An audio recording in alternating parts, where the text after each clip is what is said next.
My channel. तो आज हम पढ़ेंगे कास्ट सिस्टम के फंक्शंस एंड डिसफंक्शंस। प्रीवियस दो वीडियो में मैंने आपको बताया social structure, caste system and it's characteristics. आज हम पढ़ेंगे कास्ट के फंक्शंस एंड डिसफंक्शंस। जैसे कि मैंने आपको बताया था प्रीवियस क्लास में कि कास्ट बहुत ही रिजिड सिस्टम है, बहुत ही प्रीडोमिनेंस, इसका डोमिनेंस बहुत ही पहले बहुत ज्यादा था, अब थोड़ा सा डोमिनेंस इसका खत्म होने आया है। बिकॉज जैसे कि हमारा क्लास इमर्ज होके आया है कास्ट की जगह पे, तो अभी ज्यादातर क्लास मैटर करता है, नॉट कास्ट। तो let's see functions and dysfunctions क्या क्या है कास्ट सिस्टम के। तो ये मैंने सारा कुछ मेंशन कर रखा है जो कि बहुत इंपॉर्टेंट पॉइंट्स है। प्लीज आप इसे नोट डाउन कर लें, आप इसे नोट डाउन कर लें और मैं आपको कोड बताऊंगी जिससे कि आप इसे बहुत आसानी से याद रख सकते हैं। इस ट्रिक को कभी ना भूलें। जब भी आपका कोई भी फैक्टर्स या फिर कुछ भी आपको लिखना हो, हमेशा हमेशा हर पॉइंट्स को इकट्ठा करके कोड वर्ड बना लें। जब भी आपको क्वेश्चन आए उस बस कोड वर्ड को याद करना है ना, आपको पूरा आंसर विजुअलाइज हो जाएगा। तो ये एक तरीका है आंसर को रिमेम्बर करने का, बहुत ही आसान तरीका है। तो लेट्स सी हमें फंक्शंस एंड डिसफंक्शंस में क्या क्या देखना है। तो फंक्शंस में हमें देखना है represented division of labour, maintenance of maintained purity of blood, preserved culture, defined economic pursuit, developed spirit of cooperation, determined social status, raise standard of living, guaranteed security.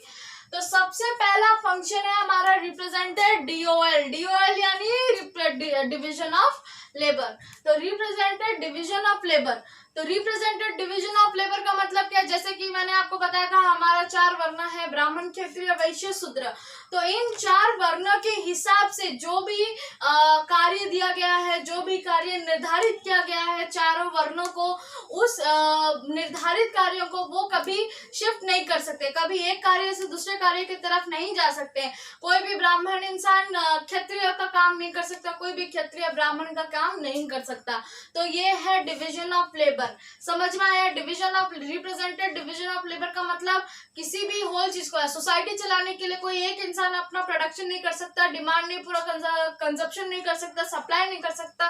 तो इन सारे चीजों को विभाजित किया गया है, डिफरेंट किया गया है और डिफरेंट करते हुए उन्होंने ये 4 वर्ण बनाए हैं। फर्स्ट वर्ण में ब्राह्मण्स प्रीच करते हैं या तो टीच करते हैं, प्रीस्ट होते हैं, एंड क्षत्रियस होते हैं, वॉरियर्स, किंग्स, एंड आपके वैश्यस हो गए मर्चेंट एंड ट्रेडर्स, शूद्रस हो गए giving service to the all the 3 upper classes. तो ये सारे हो गए। मैंने आपको लास्ट क्लास बताया था कि 5वां वर्ण भी है जो कि है अनटचेबल्स। अनटचेबल्स को हरिजन कहा गया है, महात्मा गांधी ने हरिजन बताया है अनटचेबल्स को। ये सारे की पॉइंट्स है, इसे प्लीज रिपीटेडली याद रखें, it is very very very important. ठीक है, अब समझ में आया represented division of labour. Second आता है मेंटेन्ड प्योरिटी ऑफ ब्लड।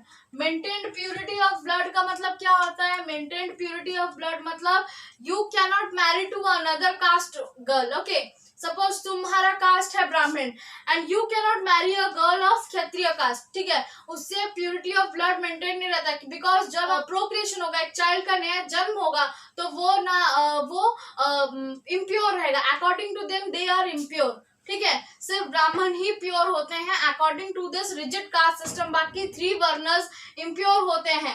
ठीक है, बट हालांकि 3 वर्ण को बोला गया है ट्वाइस वन, वो है ब्राह्मण, क्षत्रिय और वैश्य।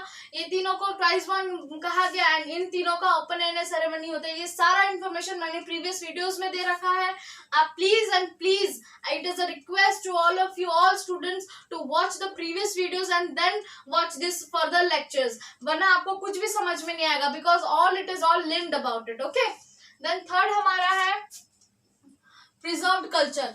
प्रिजर्व्ड कल्चर मतलब suppose when you marry a girl, okay, of your same caste, okay, same caste same group, then आपका कल्चर क्या होता है? प्रिजर्व होता है। ठीक है, आपका कल्चर पीढ़ी दर पीढ़ी आगे बढ़ते चलता है। From one generation to another culture generation, the first generation और the older generation transfer the culture, rules, values, norms to the younger generation so that they can carry it to the third generation. Okay, and further so more. Okay, तो अब समझ में आया defined economic pursuit. Defined economic pursuit मतलब economic pursuit मतलब occupation based. समझ में आया? Occupation based. तो आप जैसे कि मैंने बताया कि डिवीजन ऑफ लेबर में, वैसे ही यहाँ पे इकोनॉमिक परसूट में यहाँ ये हो रहा है कि जैसे कोई भी ऑक्यूपेशन किसी भी कास्ट का, किसी भी वर्ण का निर्धारित है, अगर निर्धारित है तो उसे उसी ही का ही काम करना होगा, वो कोई दूसरा काम नहीं कर सकता, बिकॉज ये ऑक्यूपेशन है। सपोज एक ब्राह्मण का बच्चा, he cannot, if he takes the birth in Brahmin caste, then he will be preaching or teaching his whole life. He cannot become a warrior, he cannot become a trader. This is not allowed. Mobility is not allowed, totally not allowed. It is very restricted type of system in our Indian society. Okay, understood? Now, developed spirit of cooperation. Developed spirit of cooperation means for a community or for a group of people. Suppose one caste has so many people, okay, एक cast में बहुत लोग हैं, उन cast के लोगों में एक ग्रुप ऑफ सेंटिमेंट होता है, एक सेंटिमेंट होता है वी फीलिंग का, ओके, टुगेदरनेस का सेंटिमेंट होता है। अभी आप अपनी जाति के लोग से मिलोगे तो आपको एक खुशी महसूस होती है, एक वी फीलिंग होती है, अरे ये तो मेरे जाति का, everyone thinks of it, okay, so this is something like that. Determine social status. Determine social status मतलब क्या होता है कि जब ब्राह्मण, क्षत्रिय, वैश्य, ठीक है, वो अपना सोशल स्टेटस हर समय मेंटेन करने का कोशिश करते हैं। They do not want to break this rigid rule and they do not want to change their social status. जैसे रैंकिंग ऑर्डर के हिसाब से ब्राह्मण कभी भी थर्ड पोजीशन पे आने का ट्राई नहीं करेगा। हमारे थर्ड पोजीशन पे कौन है? थर्ड पोजीशन पे हमारा वैश्य है, तो ब्राह्मण कभी भी ट्राई नहीं करेगा थर्ड पोजीशन पे आने के लिए। समझ आया?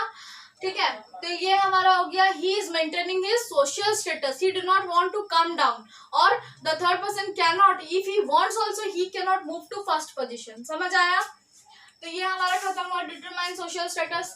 अब है हमारा raise standard of living. Okay, so this is the most important and key concept of the key point of this functions, raise standard of living.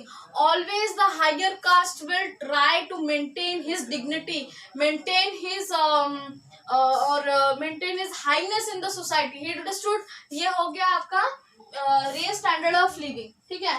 फिर guaranteed security when one caste person, ठीक है, suppose आप एक भीड़ में हो, आपको 5 लोग मिल गए अपने कास्ट के, तो you will feel a we feeling, ठीक है।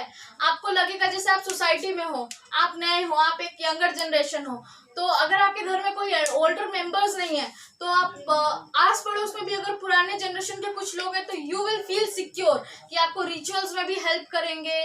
जैसे मैरिज फंक्शंस का हुआ, कुछ भी फंक्शंस का हुआ, या कोई भी पूजा का हुआ, उस रिचुअल्स में आपको हेल्प करेंगे। You do not have to look upon other caste. Okay, so this is the sentiment that holds together a people of one particular caste. ये सारे हो गए हमारे फंक्शंस। फंक्शंस मतलब positive impacts we can say on our caste system, positive impacts of our caste system. Now negative के बारे में बात करते हैं, डिसफंक्शंस के बारे में बात करते हैं। जैसे कि हमारे सारी चीज का फंक्शंस होता है, वैसे डिसफंक्शंस भी होता है। तो now let's see what are the dysfunctions. First है hinders national unity. Hinders national unity का मतलब क्या होता है? They break the national unity, ठीक है। लोगों के बीच में आपसी मन मुटाव रहता है, ठीक है। लोग कभी भी एक साथ, बहुत सारे वेरियस कास्ट के लोग कभी भी एक साथ एक थिंकिंग, एक आइडियोलॉजी के साथ नहीं बढ़ सकते। एक कास्ट के बहुत सारे लोग same thinking and same ideology हो सकता है, but different caste do not possess same ideology and same thinking, and they do not believe in the same level of growth and development. Understood? So this is a very negative impact on our caste system on the society. Then the second one is brings untouchability. Brings untouchability. This is the very harsh reality of our Indian society, that it brings untouchability. Caste system अभी भी है, अभी भी जाति प्रथा इतना prevalent है कुछ जगहों पे, कुछ गांव में, कुछ विलेजेस में, जहाँ लोगों के छूने से भी आप महसूस किया जाता है कि उनका प्योरिटी डिफाइल हो गया, ठीक है। तो लोगों को, जैसे मैंने बताया था कि वो लोग इम्प्योर एंड प्योर माना जाता है, वैसे ही उनका इम्प्योरिटी एंड प्योरिटी टेस्ट किया जाता है। They do not want to come in the shadow of also Shudra caste, okay. His shadow can defile the, और he can make impure the Brahmin. So these are such rigid concepts of, or the mindset of the caste people, that a Shudra is treated as a very low person, okay, in the society. So this is so, okay. Now low status of women. Status of women का मतलब क्या होता है? Low status of women. Earlier times में status of women बहुत ही खराब था, जैसे कि डोमिनेंस हर जगह से मेल काउंटर पार्ट्स का होता था, हर जगह हर चीज में, पंचायत हो गया, आपका लेजिस्लेटिव काउंसिल हो गया, हर इलेक्शन बोर्ड पे, ठीक है, प्रेसिडेंसी इलेक्शन, सारे चीजों में, टीचरशिप, लेक्चरशिप, ये सारी चीजों में मेल डोमिनेंस बहुत ही ज्यादा था, लड़कियों को बहुत कम चांस दिया था आगे बढ़ने के लिए। तो these are something which is historically coming through the ages to this generation. अभी भी बहुत सारे जगहों में लड़कियों को बहुत कम आंका जाता है, बहुत डोमिनेंस है लड़कियों के ऊपर। Okay, so this is all about low status of women. So caste system brings low status of women because the dominant mind of a typical male of India, okay, they won't allow, okay, their mind, their upbringing won't allow a woman to succeed more than him. Okay, so this is the mindset of Indian society. समझ में आया? Restrict social mobility. Restrict social mobility का मतलब क्या होता है, मैंने जैसे कि बताया कि आप एक कास्ट से दूसरे कास्ट की तरफ ट्रांसफर नहीं कर सकते। हालांकि क्लास में ऐसा हो सकता है कि आप लोअर से हायर क्लास चले जा सकते हैं, हायर से लोअर आ सकते हैं, बट कास्ट सिस्टम में you can not jump from higher caste to lower class और lower caste to higher caste. समझ में आया? ब्राह्मण कभी भी क्षत्रिय नहीं बन जाएगा, क्षत्रिय कभी भी ब्राह्मण नहीं बन जाएगा। Their occupation and their position is fixed in the society. समझ आया? Now it retard social solidarity. Solidarity का मतलब क्या होता है? सॉलिडरिटी का मतलब होता है unity. Okay, unity among society. It retard social solidarity. अब एक जगह पे सिर्फ एक ही कास्ट के तो लोग नहीं रहेंगे, भिन्न भिन्न प्रकार के लोग भिन्न भिन्न जगहों से आते हैं इंडिया के, जो साथ में रहते हैं, but it retards the social solidarity of a society members. Okay, it retards मतलब वो एक सोशल यूनिटी नहीं हो पाता लोगों के बीच में। समझ आया? Then your next point is it provides wrong occupational structure. Obviously, देखो सब हम जानते हैं wrong occupational structure. For example, एक ब्राह्मण है, ठीक है, एक ब्राह्मण है एंड उसका according to the caste system उसको ऑक्यूपेशन क्या प्रीऑक्यूपाइड किया गया है कि उससे या तो टीचिंग करना है या तो प्रीस्ट वर्क करना है। समझ में आया? या तो होली वर्क में उसको इन्वॉल्व होना है, but he is not capable of that holy work और teaching. Okay, can he opt for farming or can he opt for merchant or can he opt for trading? No, this is not in your caste system. This is not allowed. There is no mobility in your caste system. तो ये बहुत ही wrong occupational structure है। अगर किसी वैश्य का है उतना capability कि वो प्रीच कर सके या तो वो टीच कर सके, then they are not allowed because they think that the position of teaching and priest or preaching is only for the Brahmin people. Okay, the status is already preoccupied. They think that. Okay, तो उनका मकसद यही होता है कि कोई भी एक स्टेटस से दूसरे स्टेटस की तरफ जंप ना करे, जो कि लोगों का काबिलियत पे क्वेश्चन खड़ा कर सकता है। सपोज इसका कैपेबिलिटी इतना है लेकिन ये काम नहीं करके दूसरा काम कर रहा है, समझ में आया? तो उसमें उसका कैपेबिलिटी या फिर एक्सीलेंस नहीं उभर के आएगा।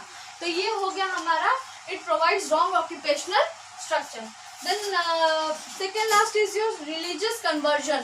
बहुत लोग इस कास्ट सिस्टम की रिजिडनेस की वजह से इस्लाम एंड क्रिश्चियनिटी में चेंज कर चुके हैं। इस्लाम एंड क्रिश्चियनिटी में चेंज करने का सिर्फ उनका एक ही कारण है, जहां इस्लाम एंड क्रिश्चियनिटी में कास्ट क्रिश्चियनिटी में उतना नहीं है, क्रिश्चियनिटी में ओनली क्लास सिस्टम है, नॉट कास्ट सिस्टम। ओके, समझ में आया? Then last is your create false sense of prestige among higher caste people. Okay, create false sense of highness means एक होता है ना, हम बड़े हैं, ठीक है, ब्राह्मण लोगों में ये ज्यादातर प्रिवेलेंट रहता है कि बाकी तीनों जाति उनसे कम है, ठीक है, ये चीज होता है ब्राह्मण लोगों में। हालांकि सब में नहीं है, बट कुछ ब्राह्मण लोगों में पहले अर्लियर टाइम्स में ऐसा था, इसलिए बोला गया create false sense of highness. They won't see और they won't always look down upon the other three caste people. समझ में आया? तो ये हमारा हो गया functions and dysfunctions of your caste system. It is very important, please select any 5 of any of them. Okay, and it is very important. And मैं आपको इसका कोड वर्ड बता देती हूँ। कोड वाइज जल्दी से हम देखते हैं क्या है इसका code word. RMPDDDRG, RMPDDDRG। Okay, तो आप इसको ऐसे बोल सकते हो RMP ट्रिपल डी RG। ये हो गया इसका कोड वर्ड। डिसफंक्शंस का कोड वर्ड वैसे ही आप बना ले, HI हो गया, ठीक है, HILRIIRC, समझ आ गया। ये हो गया आपका कोड वर्ड। इस बस कोड वर्ड को याद करिए और आपको आपके सामने पूरा आंसर विजुअलाइज हो जाएगा।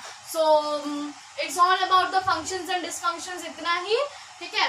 And stay tuned for another video. And another video में मैं आपको बताऊंगी चेंजेस जो कि इतने टाइम से कास्ट सिस्टम में अभी तक क्या है, सोशल फैक्टर्स या फिर इकोनॉमिक फैक्टर्स, जो भी फैक्टर्स हैं जो चेंज होके आए हैं कास्ट सिस्टम में, जो सोसाइटी को चेंज कर रहे हैं। And please join my Telegram channel for the notes, hand written notes, okay. So stay tuned for another video. Thank you.